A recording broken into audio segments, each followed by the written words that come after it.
just so much that you could sit and talk about, really. It really is. I mean, talk about that fake news. Actually, you being a researcher and a journalist as well, how do you really confirm what is true and what is fake from everything else? Mhm. Do you trust social media at all, or do you literally have to go out personally and research beyond social media and so forth? We know that obviously a lot of people do post obviously fake news on social Mhm. media.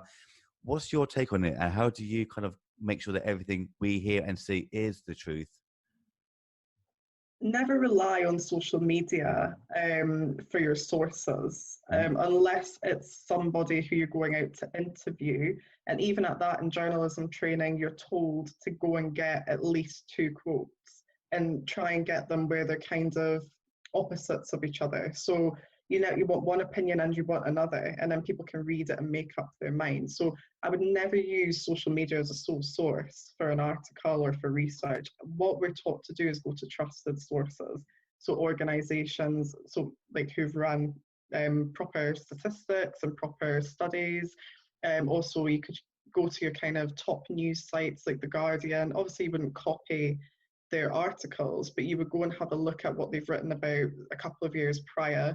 You would maybe have a look at who they contacted or interviewed, and then you would go and research all of these different reputable organizations and companies who have done guaranteed research. And then you would obviously phone the heads of these companies or someone who works there, and you would talk to them, or you would run your own studies. But I would never use social media as a sole source of Mm. information.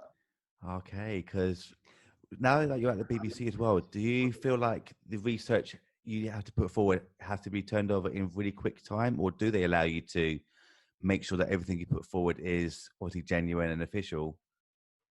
I mean, as a journalist, it's always got to be genuine and official. I Yeah. mean, that's your role. You know, a lot of people now write online and they put things out there, and that's great. Mm. But the role of a journalist really is to make sure that your facts are as watertight as they can be. Obviously, things can change, Mhm. and there have obviously been instances in journalistic history or journalism history where, you know, facts have emerged later on which may contradict the original article or something like that. So you're always going to get that to some degree, but as a journalist, it really is your responsibility to go out there and, like you said, speak to people who are in the know, verify what they've said with another opinion. And it's really, there's a couple of layers before you get to that point. So in terms of BBC, of course, they're going to make sure that everything that they put out Yeah. has been verified and double checked and triple checked and researched. Yeah. Mm.